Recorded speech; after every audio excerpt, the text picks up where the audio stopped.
Nice launch trajectory and countdown net. Pad is clear. 10, 9, 8, Launch auto sequence has started. 6, 5, 4, 3, 2, 1. Go for launch.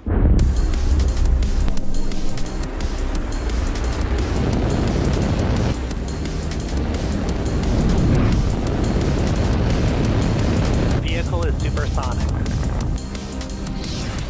Stage separation confirmed. Dragon, separation confirmed.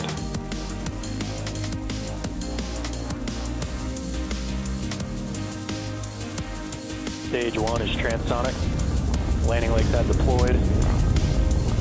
And Falcon 9 has landed.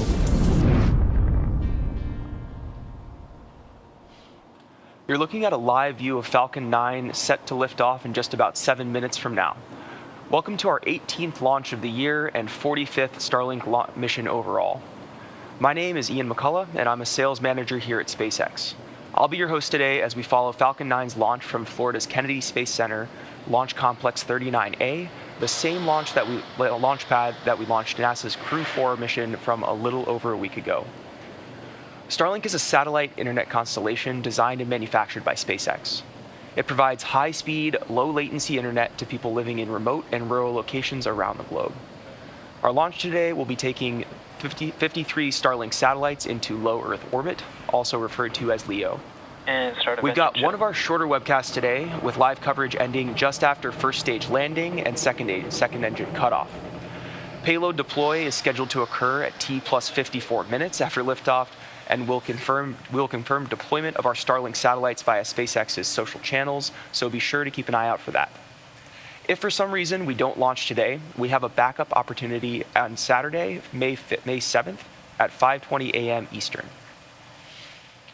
Falcon 9 is the only orbital class rocket in the world capable of reuse, which means it's the only rocket that can boost its payload to orbit and then come back to Earth and be flown again. The part of the rocket responsible for powering these repeat trips to space is called the first stage. The dark soot you see around the lower part of the first stage are the remnants from its previous launches. This particular booster has supported 11 previous missions: Crew Demo 2, Anasis 2, CRS-21, Transporter 1 and 3, and 6 Starlink missions. For those following along, today's mission marks the 3rd time we are attempting to fly a booster for the 12th time.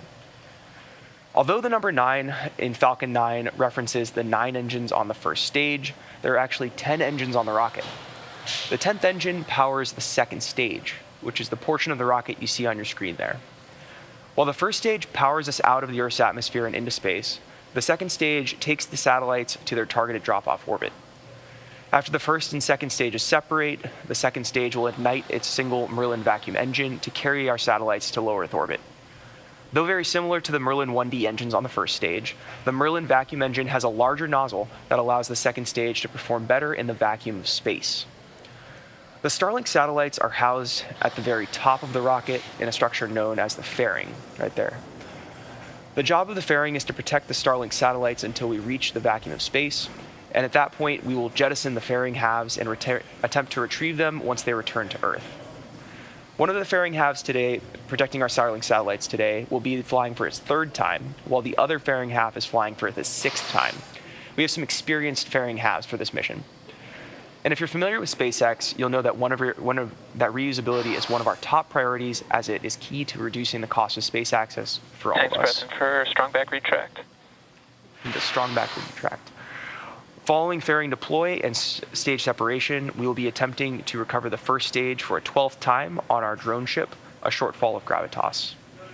If successful, it will mark the 111th recovery of the Falcon 9 first stage.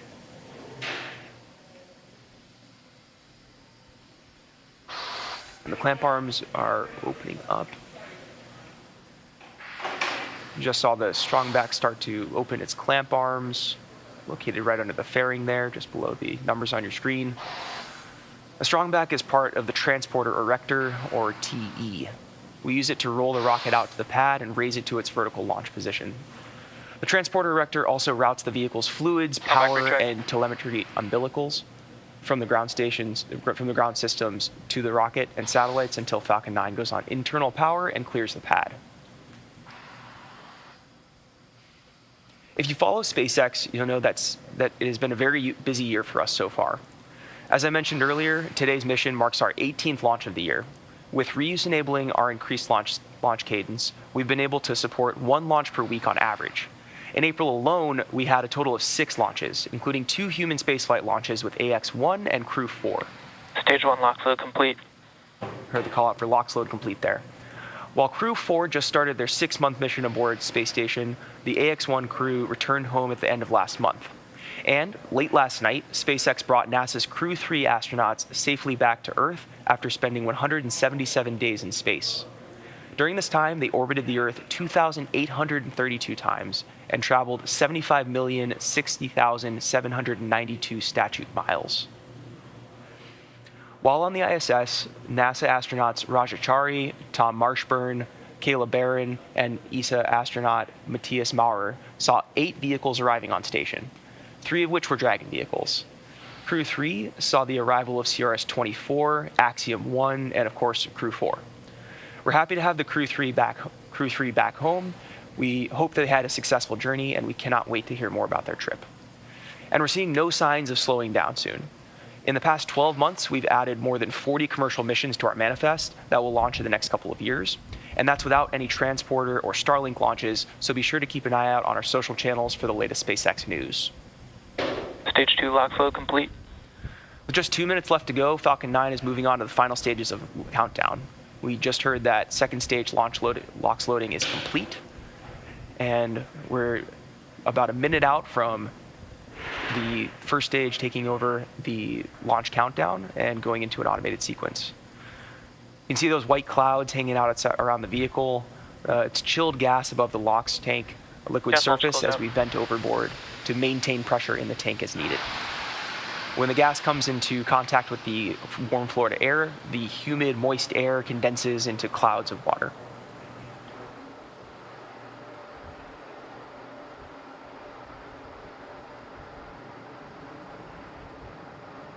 About 5 seconds, we'll head up into startup.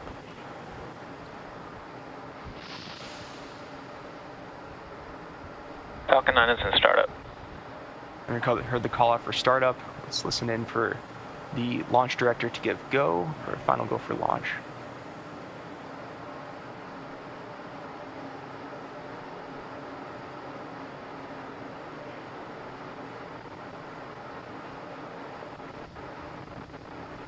Falcon 9, Starlink LD is go for launch. Never heard the call out. All systems are go for launch. Let's launch T-minus as 30 this seconds. Falcon 9 takes our 53 Starlink satellites into orbit.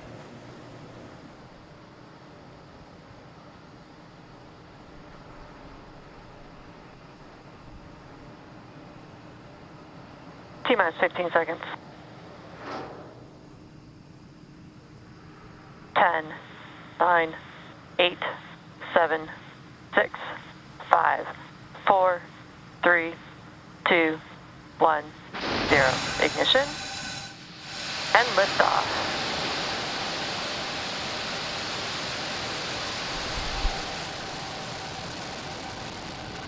Vehicle is pitching downrange. M1D chamber pressure is nominal.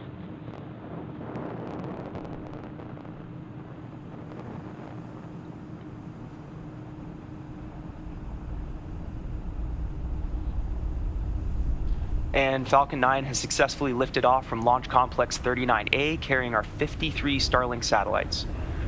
Although at liftoff, gravity is pulling straight down on the rocket. As we ascend, we'll tilt the engines, technical term is gimbling, and that turns the rocket horizontally. We're still going up, but now we are also heading horizontally away from the launch pad. It's what we call a gravity turn. Moments ago, we throttled the engines down in preparation for max Q. We're in the throttle bucket. Falcon 9 is supersonic. Max Q is the point during which the vehicle is under maximum dynamic pressure. Max Q. There, we've passed through max Q. Coming up are a quick series of events happening in quick succession. First, MECO, or main engine cutoff.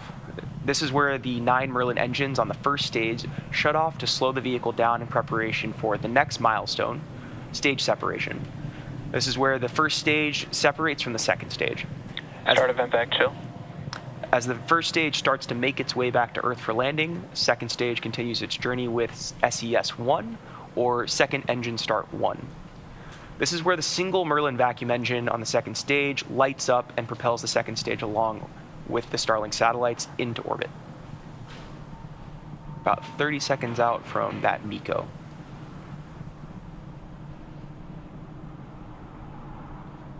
As the rocket heads up into space, you'll start to see the plume at the aft end of the rocket begin to spread out. That's as the pressure alleviates from the bottom of the vehicle. You can there isn't as much pressure holding in that plume.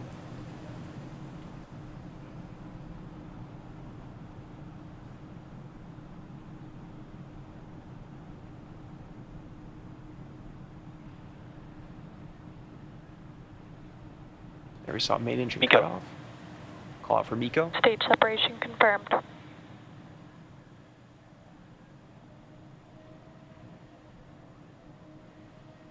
And back ignition.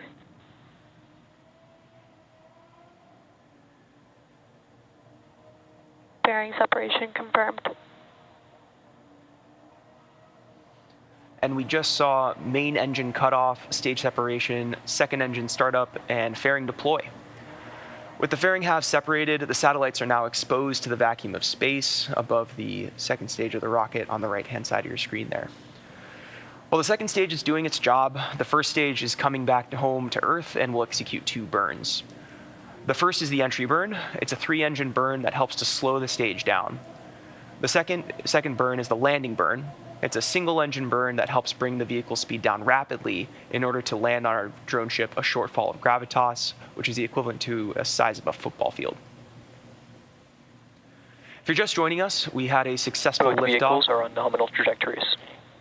We had a successful liftoff from Launch Complex 39A, completed a main engine cutoff, stage separation, second engine start 1, and fairing deploy.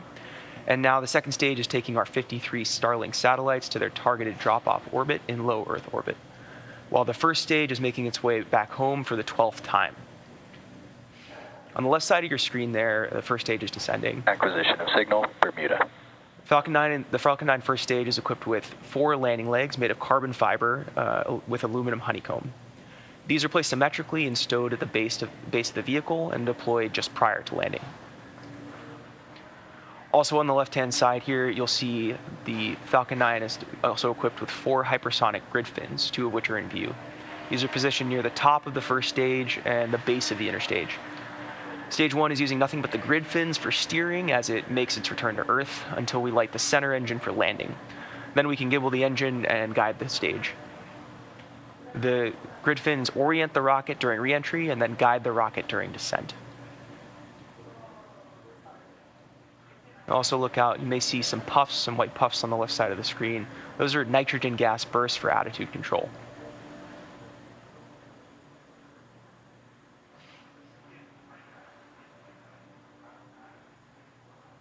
Really cool view of the first stage on the left-hand side there. Some small debris in the atmosphere. Both stages continue to follow nominal trajectories. I heard a call out for both stages are on nominal trajectories.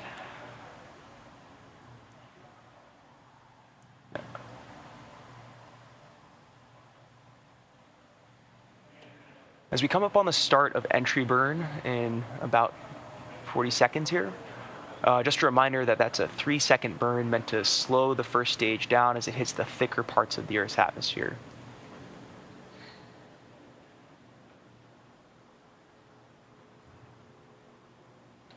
Right-hand side of the screen got a great view of stage 2 heading out into Leo.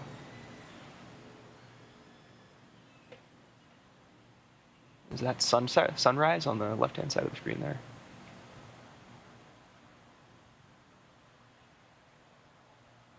Coming up on entry burn. Stage 1, FDSS. Stage 1, entry burn, startup. Stage 1 has lit its engines to slow down for entry into the Earth's atmosphere. This burn will last about 20 seconds.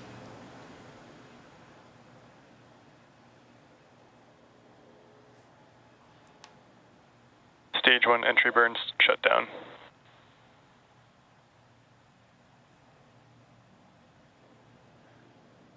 As we previously mentioned, you were able to see some soot markings on this booster left over from previous flights.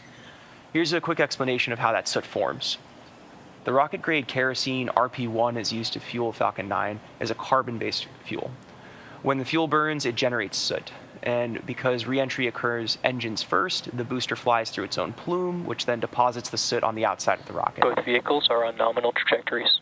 You continue to hear we're on nominal trajectories. That's a good sign right here.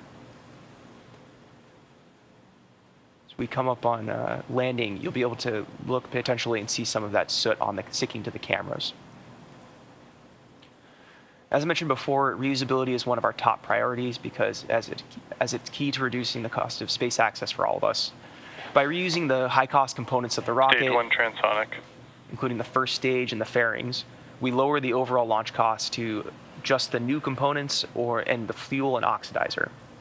As a reminder, this is the 12th launch of this booster, having previously flown missions Crew Demo 2, Anasis 2, CRS 21, Transporter 1 and 3, and 6 previous Starlink missions.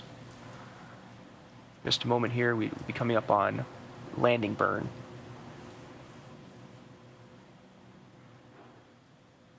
Stage 1 landing burn.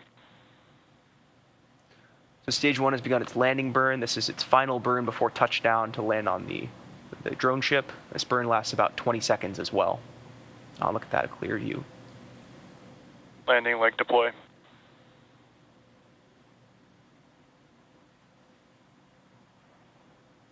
Ah, beautiful.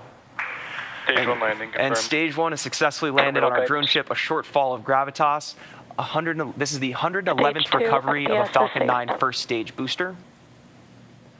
That's listening for SECO 1 or second engine cutoff 1.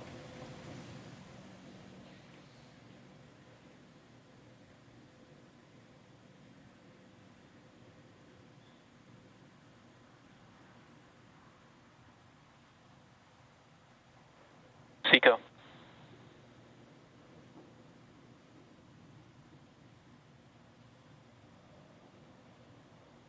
Expected loss of signal tape. Nominal parking orbit insertion. And we heard nominal parking orbit insertion. That's good orbit. With confirmation of a successful second engine cutoff and good orbit, we'll be ending our webcast for today's launch. For those of you who want to keep following this mission, we will be confirming